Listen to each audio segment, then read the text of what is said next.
진짜 유튜브로 돈 버는 게 간절한 분들만 보세요. 방법도 쉽고 편한 데다가 돈까지 많이 버는 건 이 세상에 없죠. 무슨 AI 자동화 프로그램 하나만 쓰면 딸깍딸깍해서 월 몇백, 몇천 버는 방법이 있다? 근데 혹시 그걸 돈을 받고 팔고 있다? 제발 믿지도 하지도 마세요. 저는 오늘 유튜브로 진짜 돈을 한번 벌어보고 싶은 진짜 의지가 있는 분들을 위해 영상을 준비했습니다. 쉽고 편한 방법은 없지만 확실히 잘 되는 방법은 당연히 있습니다. 저도 물론 결과를 냈고 제 수강생들도 성과를 내고 있는 그 방법을 알려드릴게요. 그리고 가끔씩 제가 진행하는 무료 강의에서는 롱폼 영상 10개 미만으로 구독자 1만 명을 달성하는 방법에 대해 상세하게 알려드리고 있습니다.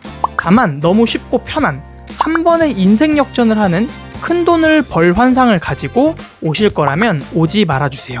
저의 방향은 딸깍 자동화 프로그램을 판매하거나 쇼츠 강의가 아닌 나의 진정성을 브랜딩해서 전공법으로 유튜브를 성장시키는 방법을 알려드리고 있습니다. 그럼에도 나만의 진정성을 바탕으로 유튜브를 제대로 해보고 싶은 분들만 아래 고정 댓글 링크로 들어오시면 됩니다. 무료 강의는 카톡방에 입장한 분들에 한해 진행하고 있습니다. 자, 무튼 바로 시작하겠습니다. 첫째, 채널의 주제보다 타겟층을 먼저 정하는 겁니다. 무엇을 만들까 보다 누가 볼 것인가에 대해서 먼저 우리는 생각해 볼 필요가 있는데요. 유튜브엔 다양한 주제들이 있습니다. 요리, 패션, 인테리어, IT, 정보, 단순 예능, 건강 정보까지 너무나도 많은 주제들이 있는데 초창기에 유튜브를 성공하지 못하는 분들의 특징은 타겟이 없다는 것이 가장 큰 요인입니다. 이 타겟이 왜 중요하냐면 이 타겟을 어디에 둘 거냐에 따라서 제목 스타일이나 썸네일 디자인, 말하는 속도, 그리고 영상에서 재미를 위한 예시, 영상의 길이까지 전부 다 달라질 수 있다는 거예요. 예를 들어 20대를 위한 우리가 영상을 만든다면 빠른 설명과 최근 인터넷에서 밈이 되고 있는 유행어라든지 그런 짤들을 적절하게 사용해 주는 게 좋겠죠. 하지만 같은 주제에도 시니어를 타겟하고 있는 50에서 60대 이상이라면 어떻게 될까요? 빠르기보단 정확하고 확실한 설명이 훨씬 더 중요해지게 됩니다. 만약 여러분께서 타겟이 정해지지 않았다면 저처럼 시니어 시청자들을 적극적으로 검토해보세요. 대체로 시니어 시청자분들은 작은 채널에 대해서도 호의적인 태도가 굉장히 많고 자신이 충분히 도움이 되거나 재미있다고 느낀다면 젊은 층보다 훨씬 더 많은 호의적인 반응들을 만들어줍니다. 구독 전환이라든지 댓글이라든지 좋아요 등에서도 확연한 차이가 나는 게 바로 시니어 층이기 때문에 만약에 아직 나는 타겟을 정하지 못했다면 초보일수록 시니어 시청자를 적극적으로 노려보는 것도 방법일 것 같습니다. 유튜브가 계속해서 새로운 채널들이 만들어지고 또 그 많은 채널들 중에서 성장하거나 성공하는 채널이 계속해서 나오고 있죠.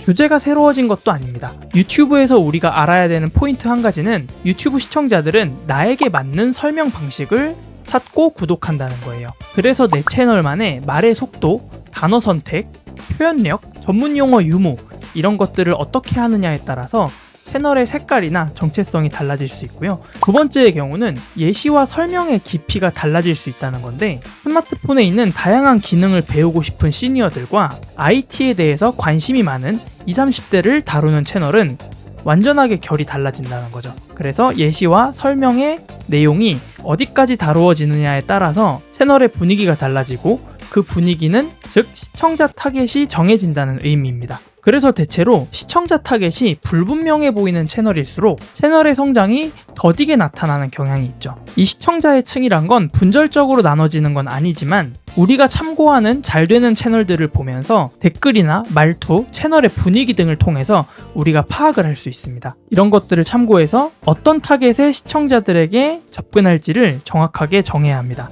요리에 관심이 있는 사람 중에서도 자녀를 키우면서 다소 정성과 시간이 들어가더라도 자녀들을 위해서 건강하고 맛있는 한 끼를 만들어주고 싶은 채널과 자취를 하면서 집에서 집밥을 해먹기 위해 간단하고 가성비 있게 만들 수 있는 요리 채널을 알려주는 건 완전히 다른 방향입니다. 즉 여기서 시청자가 이건 나를 위한 영상이다 라고 느끼는 순간 클릭부터 구독, 팬덤 형성까지 이루어질 수가 있습니다. 그래서 주제를 사람의 상황으로 좁히면 경쟁 방식이 달라진다는 거예요. 조금 더 예시를 들어보겠습니다. 당뇨나 신장이 걱정인 60대를 위한 식단을 알려주는 채널, 또는 여행 채널이지만 걷는 거리가 짧고 주차가 편하고 급경사나 오르막길이 비교적 적은 그런 여행지, 건강 채널이라 한다면 어려운 의학 용어가 없이 편안하게 설명하는 채널, 재테크 채널이라 하더라도 똑같이 은퇴 전 생활비를 줄이는 현실적인 방법 같은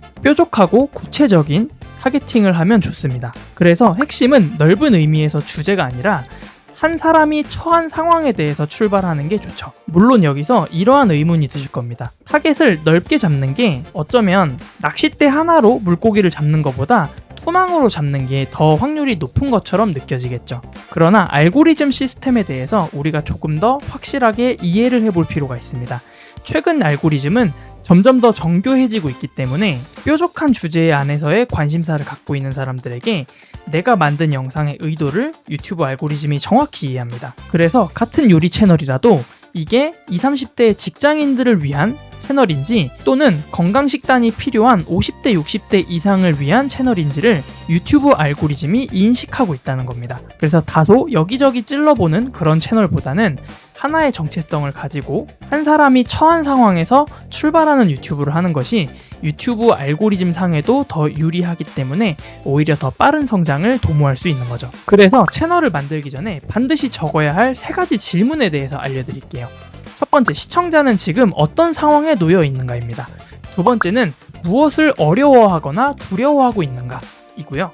세 번째는 영상을 본 뒤에 무엇을 할 수 있어야 하는가입니다. 이 내용을 조금만 더 쉽게 풀어보자면 이렇습니다. 만약 내가 경제 재테크를 다루는 채널이라면 집을 마련하고 싶은 20, 30대인지 직장에서 곧 은퇴를 앞둔 5, 60대의 사람인지에 따라 다릅니다. 여기서 출발하면 두 번째가 바로 이어지는데 집을 사야 하는 사람들은 어떤 것들을 가장 어려워하거나 두려워하고 있는지 또는 은퇴를 앞둔 사람들은 어떤 걸 어려워하거나 두려워하고 있는지 알 수가 있겠죠. 그리고 세 번째에서 영상을 본 뒤에 우리는 어떤 정보나 어떤 느낀 점을 제공할 수 있는지를 생각해 봐야 한다는 겁니다. 그래서 채널 정의의 공식은 이렇게 나오는데요. 누구의 어떤 문제를 어떻게 해결하는 채널인가? 이것에 대해서 우리는 심도 있게 고민을 해볼 필요가 있습니다. 두 번째입니다. 썸네일과 제목, 도입부가 초기의 성과를 좌우한다 입니다. 영상의 성과는 크게 두 번의 선택에서 갈리는데요. 첫 번째 선택은 썸네일과 제목을 보고 클릭하고 싶은가 입니다. 두 번째는 클릭한 뒤에 계속 시청할지 결정하는 구간입니다. 그래서 썸네일과 도입부는 하나의 약속으로서 연결이 되어 있어야 되는데요. 썸네일과 제목으로 관심을 유발해야 하고요. 두 번째 도입부에서 시청자들의 기대를 확인해야 합니다. 세 번째에선 만족을 제공하는 게 중요하겠죠. 제목에서 약속한 것을 도입부에서 바로 확인시켜줄 필요가 있다는 겁니다. 이때 채널이 작으면 작을수록 자기소개를 하거나 길게 인사하거나 관련 없는 이야기로 시작하면 클릭할 이유가 끊기죠. 물론 자기소개를 함에 있어서 자신의 신뢰도를 높일 목적이 있다면 자기소개를 해도 괜찮습니다. 예를 들어 제가 전기차에 대한 리뷰를 할 건데 자기소개를 함에 있어서 전기차를 5년 동안 탔던 사람이다 라고 표현을 한다면 5년이라는 시간이 신뢰를 제공할 수 있겠죠. 이렇게 목적이 있는 자기소개라면 괜찮습니다. 시청자가 나의 영상을 클릭한 이유를 첫 문장에서 바로 확인시켜주는 거죠. 예를 들어 제목과 썸네일에 병원비 세는 사람, 이 제도부터 확인하세요 라는 식이었다면 좋은 시작의 예시는 병원비 줄이려면 영수증보다 먼저 확인해야 할 제도가 있다. 오늘은 놓치기 쉬운 지원제도 3가지를 순서대로 보여드리겠습니다. 이런 식이라면 나쁜 시작의 경우는 안녕하세요. 오늘은 병원비에 대해 알아보겠습니다. 그런데 요즘 날씨가 너무 덥죠? 다들 건강 유의하시고요. 라는 식으로 하는 건 나쁜 시작에 해당할 수 있습니다. 즉, 좋은 도입부는 문제와 이익, 영상의 핵심 순서를 빠르게 제공할 필요가 있는 거죠. 그런데 저도 유튜브를 코칭해주다 보면 이런 질문이 수강생분들한테 많이 들립니다. 어떤 거냐면 다른 채널에선 잘못된 방법으로 해도 잘 되던데요? 라는 생각이 들 거예요. 여기에 대해서 명확하게 답변 드릴 수 있는 건 유튜브의 성공 원리라는 건 작은 성공의 확률을 벽돌처럼 쌓아 올리는 거예요. 어떤 거 하나가 잘 됐다고 해서 그 영상이 무조건 성공하거나 채널이 성장하는 게 아닌 거죠. 물론 그런 반론이 있을 때 안 좋아 보이는 방법으로도 성공하는 유튜브는 많다고 저도 말씀을 드릴 수 있어요. 하지만 안 좋은 이유 때문이 아니라 다른 것이 압도적으로 좋거나 매력적이기 때문에 그 유튜브가 잘 되는 거지, 안 좋은 방법으로 해서 그 유튜버가 잘 됐다고 보기엔 어렵다는 거죠. 그래서 우리는 촬영 전에 썸네일과 첫 20초를 먼저 잘 설계할 필요가 있습니다. 썸네일 문구는 최소 3개 정도 만들어 보시고요.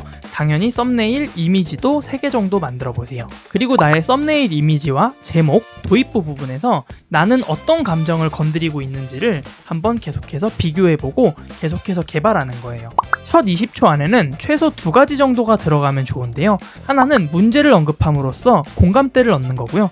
두 번째로는 이 영상을 통해서 어떤 정보나 재미를 제공하겠다, 즉 얻을 수 있는 이익에 대해서 이야기해 주시고, 자신에 대해서 신뢰도를 높이거나 다음 내용에 대한 호기심을 제공하는 방법도 있습니다.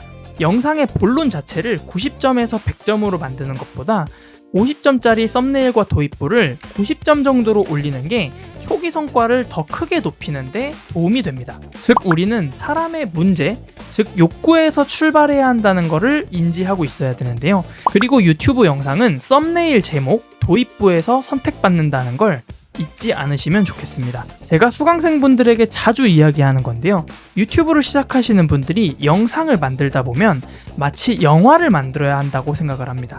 그래서 기승전결로, 그래서 클릭한 사람이 이 영상을 끝까지 볼 거라고 무리한 믿음을 가진 상태에서 영상을 만들어요. 영화라는 건 지정된 장소에서 비용이란 걸 내고 진득한 시간 동안 감상하는 게 영화죠. 그런데 유튜브라는 건 쉬는 시간이든 아침에 일어나서든 자기 전에든 많은 사람들이 언제나 막 클릭하고 막 나가는 곳이에요. 그래서 우리는 유튜브를 만들 때 썸네일과 제목, 도입부에서 정말 많은 에너지를 넣고, 누가 봐도 와 정말 눈에 들어오는 썸네일이다, 정말 호기심이 가는 제목이다, 공감 가는 도입부다 라는 것들을 잘 만드는 것이 무엇보다 중요합니다. 아무리 질 좋은 정보와 재밌는 장면들이 많다 하더라도 썸네일과 제목과 도입부에서 시청자들을 멈춰서지 못하게 한다면 많은 사람들에게 보여질 기회조차 없다는 걸 잊지 않으셔야 합니다. 네, 그리고 제가 진행하는 구독자 전용 무료 강의에서는 롱폼 영상 10개로 구독자 1만 명을 달성한 방법, 잘 되는 채널의 벤치마킹 방법, 나에게 잘 맞는 주제를 찾는 핵심 브랜딩 방법 등에 대해서 알려드릴게요. 약 1시간 정도 진행하고요. 자세한 사항은 아래 고정 댓글 링크를 통해 무료 강의 카톡방으로 들어오시면 됩니다. 저의 무료 강의에서는 자동화 프로그램을 판매하거나 AI 딸깍 쇼츠 같은 것을 판매하지 않습니다. 진정성과 나만의 브랜딩을 통해 채널을 빠르게 키우는 방법이 궁금하시다면 편안한 마음으로 무료 강의에서 만나 뵙겠습니다.